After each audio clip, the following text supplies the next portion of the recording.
Assalamualaikum warahmatullahi wabarakatuh. Selamat pagi sekali lagi teman-teman. Mudah-mudahan sehat. Waalaikumsalam warahmatullahi wabarakatuh. Selamat pagi. Warahmatullahi wabarakatuh. Saya ngelihat pesertanya sudah mulai ada semua. Ya, sebelum saya masuk ke sesi ini, sebenarnya pertimbangan untuk membawakan beberapa sesi yang sudah diplot untuk kegiatan training ini adalah berdasarkan masukan atau berdasarkan hasil dari asesmen OMS rekan-rekan sekalian gitu. Jadi harapannya dari situ kita setelah memetakan beberapa baik hal yang positif maupun hal-hal yang masih bisa ditingkatkan, harapan kami adalah rangkaian pelatihan yang diberikan oleh Impact Plus ini bisa memberikan manfaat yang optimal untuk menunjang pencapaian program yang dilakukan oleh teman-teman, utamanya untuk peningkatan testing sama treatment. Kok gimana caranya ya meningkatkan testing treatment terus belajar organisasinya? Ya logika sederhananya adalah apa mensana incorpore sano kali ya.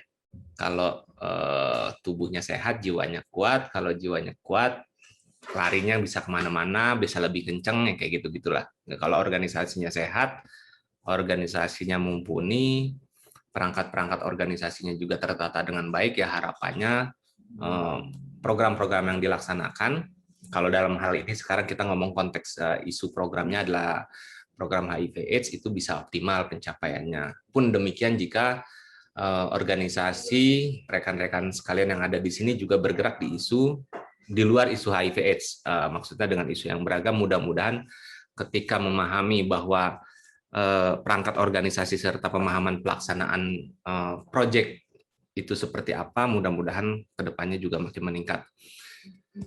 Saya langsung masuk ke tujuan dari pembelajaran di sesi pertama ini, yaitu tentang project cycle management atau manajemen siklus proyek. Tujuannya adalah kita bisa mengenali manajemen siklus proyek organisasi itu seperti apa sih, terus harapannya syukur-syukur nanti bisa menerapkannya secara utuh di dalam perencanaan dan implementasi program di lembaga kita masing-masing. Selain itu, secara khusus kita juga punya tujuan untuk memampukan kawan-kawan yang ada di sini untuk melakukan analisis pemangku kepentingan. Itu biasanya juga bisa berimplikasi pada kemampuan kita menganalisis masalah. Enggak melulu pemangku kepentingan adalah sumber atau solusi untuk masalah, tapi paling enggak ada runutan-runutan yang nanti bisa kita analisa. Nah, sebenarnya saya punya tujuan khusus kedua untuk mengembangkan pohon masalah, tapi kelihatannya untuk sesi hari ini kita nggak akan masuk dalam di sini untuk pengerjaan pohon masalah, karena saya juga percaya beberapa kawan yang ada di sini sudah cukup terlatih untuk membuat itu. Selain itu juga kita secara waktu juga agak dibatasi, jadi nanti kita lihat kemungkinan-kemungkinannya. Yang ketiga itu menetapkan elemen proyek dan menguji logika yang ada. Nah, untuk ini tujuan khusus yang ketiga ini sebenarnya lebih ke pemahaman dasar aja, nanti akan diikuti oleh sesi kedua yang akan dibawakan oleh Mas Aan tentang bagaimana menguji logika kita melalui apa yang dinamakan mind mapping. Nanti lebih jelasnya ada di sesi berikutnya. Selanjutnya memahami matriks log frame. Nah, ini juga kita nggak akan terlalu dalam di sini, karena lagi-lagi sesi yang akan saya bawakan kurang lebih sebenarnya 60 menit, tapi karena tadi ada sedikit delay, mungkin ada 50 menit kali. Selanjutnya menghubungkan manajemen siklus proyek dengan kerja-kerja harian atau kerja-kerja yang dilakukan oleh organisasi rekan-rekan sekalian. Ini harapannya untuk tujuan khusus kelima ini kita bisa saling berdiskusi tentang bagaimana teman-teman menerapkan manajemen siklus proyek ini, apakah sudah jangan-jangan diterapkan, tapi nggak tahu teorinya, atau seperti apa, nanti kita bisa diskusi di sesi akhir. Perubahan manajer dulu dan sekarang itu beda banget. Nggak banget lah, cukup berbeda, bisa dibilang ya. Sebentar. Ya, kalau ketika kita ngomongin zaman dulu, manajer itu lebih banyak mengarahkan, memberitahu apa yang harus dilakukan. Kalau sekarang itu memberdayakan dan mengembangkan potensi. Jadi agak didorong untuk seorang manajer memahami masing-masing unit yang dia kelola. Sampai kalau unitnya itu bisa dia kenali dengan baik, mungkin tiap-tiap personel dia tahu bagaimana cara mengembangkan potensi si A, si B, si C-nya. Jadi tidak hanya memerintah atau mengarahkan, tapi juga memberdayakan dan mengembangkan potensi. Terus selanjutnya, kalau dulu kita memasukkan nilai-nilai, jadi nilai-nilai organisasi, nilai-nilai kepemimpinan yang saya miliki sebagai manajer, kalian harus bisa akomodir, misalnya kasarnya gitulah. Akomodasinya justru ada di circle yang mengelilingi si manajer ini. Tapi kalau sekarang akomodasinya justru ada di si manajernya. Fungsinya si manajer memfasilitasi. Jadi dirangsang kreativitas dari para pekerja yang ada di sekitarnya supaya manajer ini juga dapat gambaran apa-apa saja yang akan dikelola. Misalnya kalau zaman dulu kita mengelola kepastian atau membuat kepastian, hari ini kita bicara tentang mengelola ketidakpastian. Pola disrupsi yang terjadi mulai dari disrupsi teknologi sampai disrupsi informasi. Disrupsi informasi itu dulu, maksudnya kalau dulu kita tahu informasi ya mungkin 70-80% lah tingkat kebenarannya minimal ya. Kalau sekarang mungkin udah disrupsi banget. Kita nggak tahu lagi mana yang benar ya, mana yang salah, kecuali benar-benar kalau kita melakukan cross check gitu. Jadi mengelola ketidakpastian itu merupakan salah satu peran dari manajer. Ditambah lagi sekarang kalau dulu kita punya medium untuk berkoordinasi agak-agak inilah ya konservatif karena harus bertatap muka segala macam. Kalau telepon juga nggak bisa in group. Kalau sekarang sangat tidak pasti karena kita punya grup kantor nih. Kita di luar teman-teman pekerja juga bikin grup, tapi yang nggak ada manajernya. Sisanya ada semua di situ. Itu banyak terjadi. Jadi mengelola ketidakpastian adalah salah satu peran dari si manajer itu sendiri. Selain menceritakan, yang berubah jadi mendengarkan, lalu menceritakan ulang apa yang dia dengarkan, dan lalu selanjutnya kewenangan manajemen yang dulu sifatnya vertikal sekarang lebih matrikulasi yang kita nyebutnya agile ya. Jadi nggak linear gitu. Lalu kemampuan untuk memecahkan masalah dikonversi jadi menciptakan peluang-peluang untuk organisasi bisa berkembang. Demikian juga lebih mengupayakan kolaborasi untuk menciptakan atau menghasilkan kemitraan-kemitraan yang harapannya bisa selain taktis juga strategis. Ya, saya akan jelaskan sedikit prosedur pengambilan keputusan yang digunakan selama jangka waktu proyek. Jadi ada tugas, ada peran, ada tanggung jawab. Jangan lupa 3 hal ini harus dibungkus sama yang namanya dokumen kunci. Dokumen kunci itu terdiri dari SOP, lalu juga kalau pekerja yang memang mengerjakan proyek ini diupayakan bisa diikat lewat sebuah surat perjanjian kerja. Lalu juga setelah bekerja diupayakan para pekerja proyek ini bisa memahami bidang-bidang pekerjaan dan alur kerjanya melalui sebuah dokumen manual pelaksanaan program. Lalu juga selain itu di dalam manual pelaksanaan program itu ada kisi-kisi ya atau arahan tentang bagaimana melakukan monitoring dan evaluasi terhadap program yang dijalankan. Jadi dokumen-dokumen kunci ini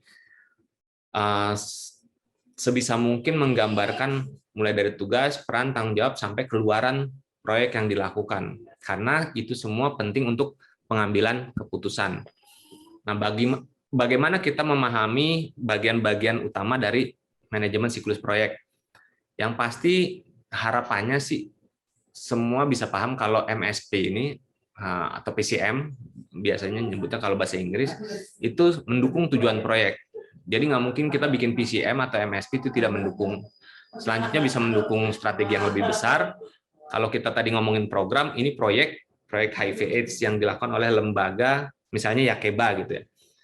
Jangan lupa Yakeba melakukan proyek ini mendukung program yang lebih besar, yaitu program pemerintah paling tidak di Provinsi Bali gitu. Nah, mendukung strategi yang lebih besar itu penting untuk si manajemen siklus proyek ini bisa memahami kontekstualitasnya. Lalu nanti ada bagaimana kita mengidentifikasi penerima manfaat yang relevan serta tujuan yang bisa dicapai untuk mendapatkan manfaat yang berkesinambungan. Nah, terkait dengan kebutuhan sebenarnya tidak bisa seorang manajer atau seorang direktur itu menyusun MSP-nya sendiri, karena pasti butuh partisipasi aktif dari pemangku kebijakan kunci. Minimal adalah penerima manfaat sebisa mungkin. Jadi ketika merencanakan proyek, ada bagian dari penerima manfaat yang terlibat di dalam diskusinya, diskusi MSP-nya. Lalu bicara tentang penjajakan awal, diharapkan itu juga ada penjajakan yang berkualitas dan syukur-syukur bisa bertahap gitu ya. Tapi ini lagi-lagi yang nanti akan bersinggungan dengan yang namanya pendanaan. Terus juga ada pendokumentasian yang berkualitas dan dari pengambilan keputusan. Ini maksudnya ketika kita berjalan diupayakan nanti ada bagian khusus yang mungkin nanti di pelatihan-pelatihan selanjutnya akan kita bahas tentang knowledge management. Jadi bagaimana organisasi bisa mendokumentasikan pengambilan keputusan yang ada, selain itu bisa mendokumentasikan proses kerja yang ada. Nah, yang terakhir ini sebenarnya nggak mesti, karena sudah mulai cair prosesnya, jadi nggak semuanya butuh logical framework. Memang nggak semua project ada jenis-jenis analisa yang memang digunakan, misalnya logical framework analysis atau LFA. Ada juga yang sekarang mulai banyak yang pakai analisa yang bentuknya theory of change atau TOC.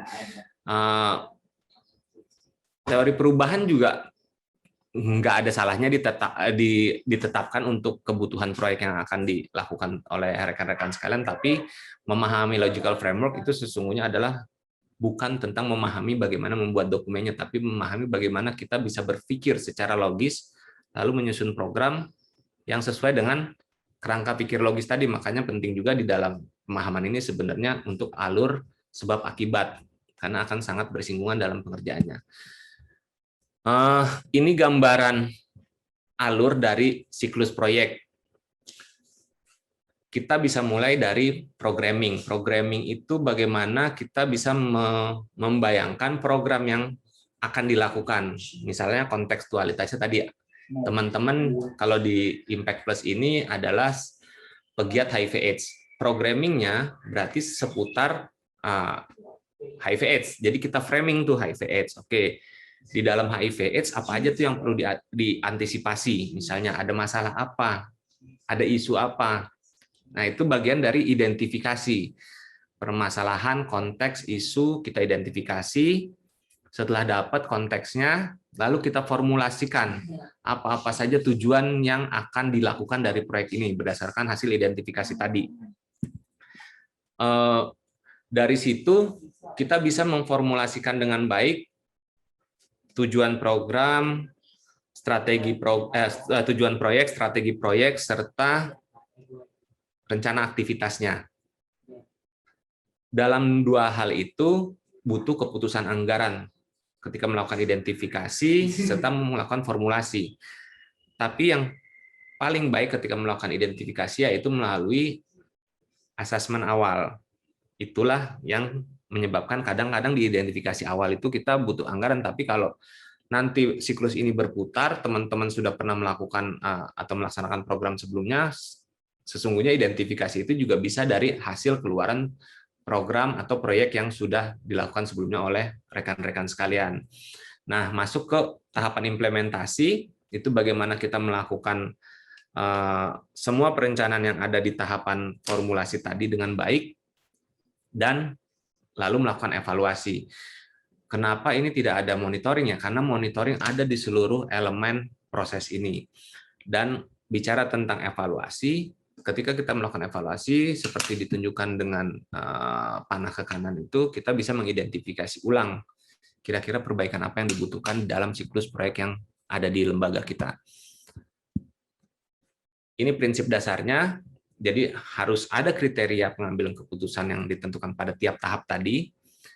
Terus tahapan-tahapan siklus tadi bersifat progresif, artinya dia tidak mandek, nggak berhenti, nggak mungkin cuma sampai implementasi tapi tidak dievaluasi, nggak mungkin cuma sampai tahap penggunaan anggaran tapi tidak dilaporkan penggunaan anggarannya, dan nggak mungkin misalnya cuma sampai tahapan formulasi, tidak sampai implementasi. Jadi formulasi, bikin proposal, submit, proposal diterima, habis itu ditransfer, nggak diimplementasikan, nggak mungkin. Jadi semua proses tahapan-tahapan itu harus jalan. Terus identifikasi proyek bagian dari umpan balik terstruktur. Jadi upayakan setelah dievaluasi itu juga bisa jadi umpan balik ke program yang lebih besar. Ini tadi, jadi kita alurnya pakai alur melingkar tadi. Sekarang kita logikanya, kalau kita berpikir secara LFE, alurnya adalah alur cascade atau alur undakan bertingkat seperti ini. Identifikasi, formulasi, implementasi, dan evaluasi.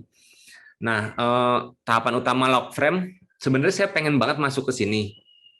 Cuman saya akan membiarkan teman-teman untuk nanti berproses di dalam serangkaian pelatihan yang akan diberikan oleh Impact Plus. Karena misalnya dari perencanaan, nanti asesmen perencanaan ada di sesi selanjutnya oleh Kang Ripe. Dan untuk menganalisis tujuan dan masalah misalnya itu ada di mind map, tapi mungkin nggak terlalu umum gitu, akan lebih spesifik ke mind map-nya. Dan saya akan berupaya untuk di sesi yang sekarang melakukan analisis stakeholder. Indikator nanti nomor 6 itu misalnya ada di sesinya Mbak Lami misalnya di nanti sore lah ya. Jadi kita nggak perlu mempelajari semua tahapan utama log frame ini hari ini, tapi paling tidak teman-teman memahami log frame itu ada 2 fase, yaitu analitik dan perencanaan. Analitik itu ada 3 hal yang dianalisa, stakeholder, masalah, dan tujuan. Perencanaan ada 5 hal yang direncanakan, intervensinya apa, asumsi dan resikonya apa, ini juga berfungsi untuk melakukan mitigasi, indikatornya apa saja, ketika melakukan kerja-kerjanya, serta jadwal aktivitasnya apa, baik dari strategi maupun activity-nya itu harus clear, dan selanjutnya ketika sudah lengkap jadwal dan aktivitasnya, kita baru bisa menentukan biaya sesuai dengan penjadwalan yang direncanakan. Nah, ini yang tadi saya maksud, analisis pemangku kepentingan. Kita akan melihat selama ini kita bersinggungan sama siapa sih nih? Siapa kira-kira yang pandangan dan pengalamannya relevan dengan keputusan yang akan diambil di proyek kita atau sedang dijalankan keputusan-keputusannya. Terus siapa aja sih tokoh pihak pemangku kepentingan yang dirasa penting oleh rekan-rekan sekalian di sini, serta siapa saja yang berhak atau bisa dilibatkan oleh organisasi kita ketika menjalankan proyek, dan siapa saja yang, nah ini menarik nih, biasanya merasa terancam. Karena kadang-kadang apa yang kita lakukan tidak bisa menyenangkan semua orang. Pasti ada pihak-pihak misalnya, apalagi ketika dampak proyek atau program mungkin ya yang dilakukan oleh teman-teman itu dampaknya luas skalanya. Itu nanti akan berhadapan dengan yang merasa terancam, yang merasa terganggu, yang merasa berseberangan walaupun tidak terganggu karena kok beda sih, beda pendekatan. Itu kadang-kadang juga ada. Selanjutnya kita akan identifikasi pemangku kepentingan. Waktu saya sudah diingatkan tinggal 15 menit. Menelusuri halo? Oh, bocor.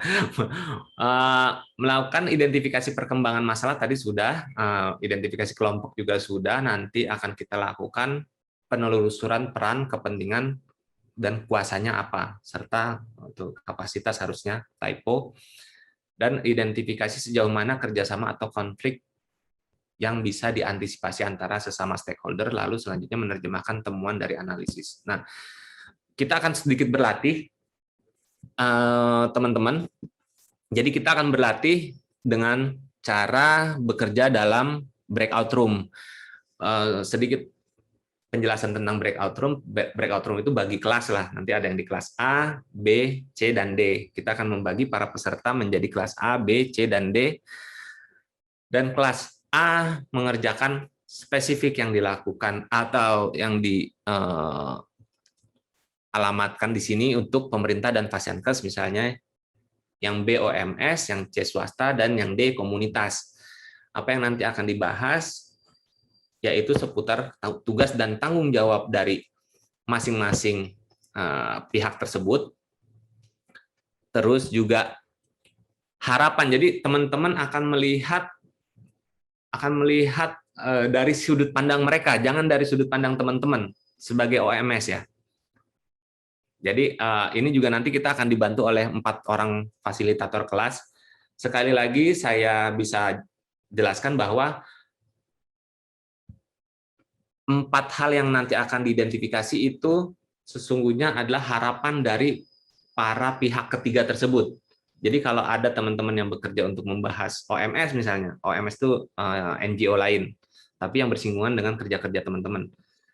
Kira-kira dia sebagai NGO itu merasa hubungan saya dengan, misalnya kita sebut di sini YEP lah, dengan Yayasan Embun Pelangi. Hubungan saya dengan Yayasan Embun Pelangi seperti apa ya, tugas dan tanggung jawab saya apa ya? Terus harapan saya terhadap proyek yang dilakukan Yayasan Embun Pelangi ini apa ya? Kekhawatiran saya apa yang dikhawatirkan terhadap proyek yang dilakukan YEP? Lalu terakhir, dukungan apa yang bisa organisasi saya berikan terhadap proyek yang dilakukan oleh YEP?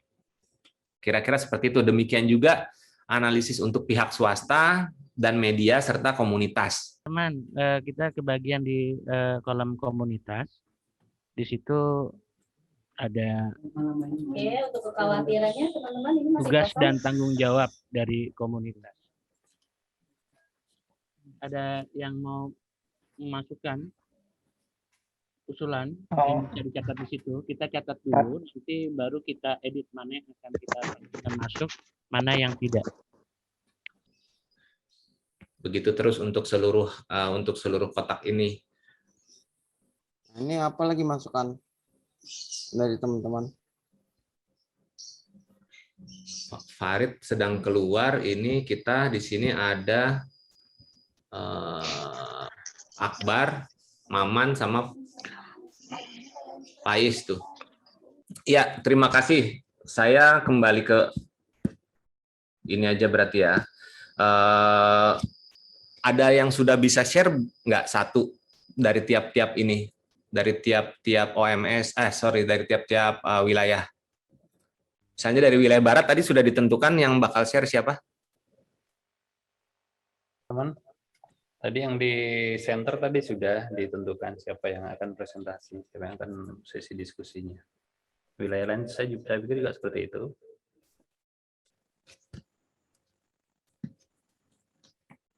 Oke, jadi menurut teman-teman di wilayah barat, tugas dan tanggung jawabnya untuk pihak swasta dan media adalah membantu mendukung pemerintah dalam penanggulangan HIV, memberikan manfaat kepada masyarakat dan orang sekitar, serta mendukung program penanggulangan melalui bantuan sosial dan menyediakan layanan inklusi. Sedangkan harapannya mendukung kegiatan dengan berkala-kala itu apa maksudnya? Maksudnya pakai berkala-kala tuh. Lalu ada harapan pihak swasta bisa memberikan dana CSR untuk mendukung program yang dijalankan oleh OMS atau CSO, program berkelanjutan, adanya bantuan sosial nutrisi bagi orang. Nah ini maksudnya, ini sebenarnya kan ini harapan teman-teman ya, tapi nanti kita sambil jalan nanti berlatih lagi, itu sebenarnya bukan harapan teman-teman, tapi harapan dari pihak swasta terhadap proyek itu apa. Perspektifnya jadi dari cara pandang mereka, bukan cara pandang kita, gitu ya. Oke, di board selanjutnya. Kekhawatiran proyek, itu banyak pihak swasta masih menutup mata. Ini lagi-lagi dari teman. Oke, nggak apa-apa. Proyek dilakukan hanya memenuhi output pihak swasta tanpa pertimbangan pemberdayaan. Kita bisa geser ke wilayah tengah.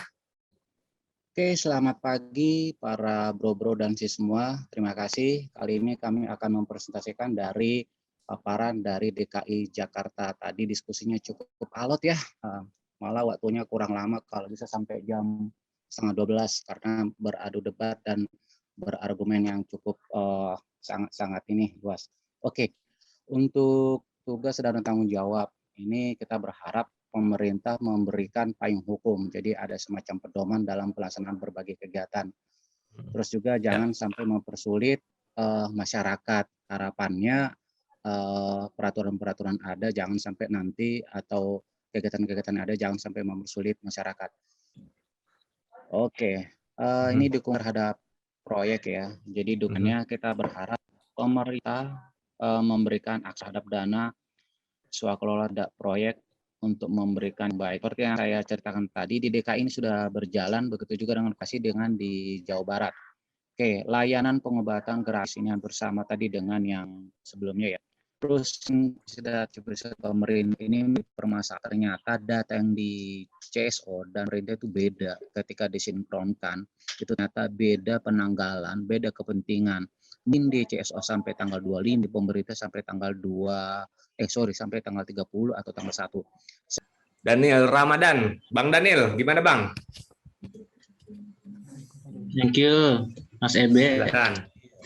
Kalau pemahaman gue antara program dan proyek ini lebih beda di konsep awalnya atau di termin waktunya ya. Kalau program itu dia relatif lebih panjang, lalu goals-nya juga lebih jelas, dan dia juga memperhitungkan dampak-dampak mitigasi dan lain-lain sampai selesai terkait dengan isu yang akan dia kerjakan. Tapi kalau proyek dia hanya potongan-potongan saja seperti itu.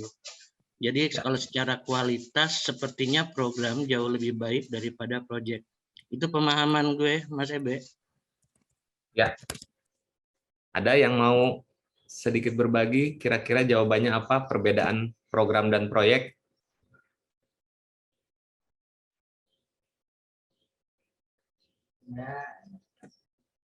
Atau saya minta Mbak Rina kali ya dari Kalandara. Gimana Mbak? Oke Mas Ebe, ini salah di jalan. Oh maaf. Iya. Nggak apa-apa. Kami dengar kan suara saya? Dengar, insya Allah.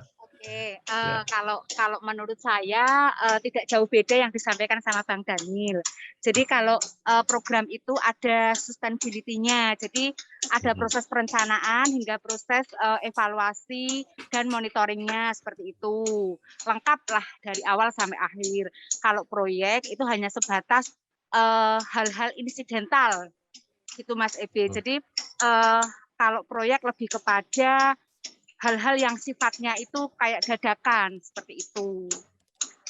Itu sih, walaupun tujuannya di akhirnya adalah sama, ada penerima manfaatnya dan ada yang melakukan ada pemberi manfaat dan ada penerima manfaat. Itu saja Bang Daniel, Mas Ebe. Ya, terima kasih. Saya mohon izin untuk lanjutkan presentasinya yang tadi sempat terhenti karena kan kita ada tugas ini bersama. Jadi ini yang biasanya disebut the three friends. Jadi 3 teman baik lah. 3 teman baik kita itu adalah orang-orang yang kita anggap sebagai stakeholder utama kita atau stakeholder yang berpengaruh terhadap proyek yang kita lakukan. Nah, ada tiga jenis pengaruh yang bisa diidentifikasi teman-teman. Yang pertama itu organisasi atau stakeholder yang peduli dengan apa yang dilakukan oleh organisasi kita. Jadi siapa saja yang peduli, tapi yang peduli ini tidak punya pengaruh, mereka hanya peduli. Misalnya lingkungan sekitar yang tidak ada hubungannya langsung dengan kerja-kerja kita.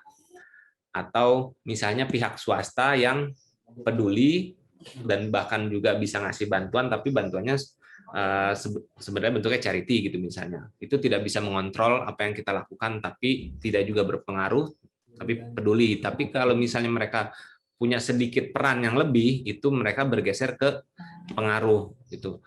Oh sorry, ini saya masih pakai ini. Pengaruh. Lalu setelah itu yang terakhir adalah pihak-pihak yang bisa mempunyai kendali dari apa yang dilakukan oleh organisasi kita dalam tataran proyek.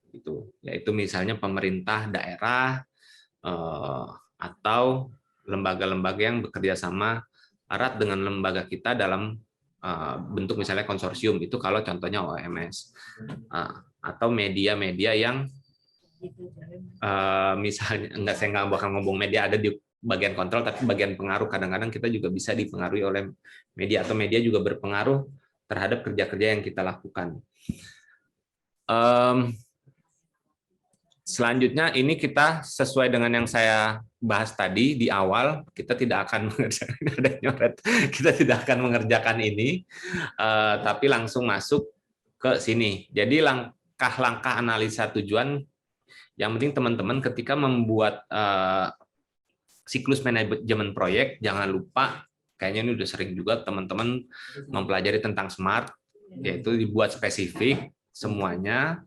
Setiap tujuan itu bisa berkontribusi kepada proyek, bukan hal yang lain.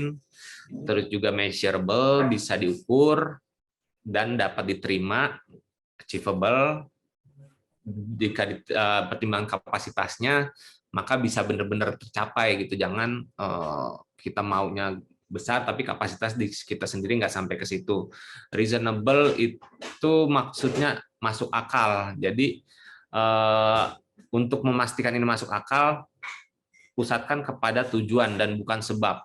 Dengan tujuan yang kita sasar ini masuk akal atau enggak, dilihat ke belakang. Oh ya, kapasitas kita segimana, nanti kalau ngomongin di Monev itu area input kita cukup enggak gitu, untuk ngejar output itu. Terus time bound ya, yaitu mempunyai batasan waktu yang jelas sehingga memudahkan pengukuran. Saya rasa itu yang bisa saya sampaikan.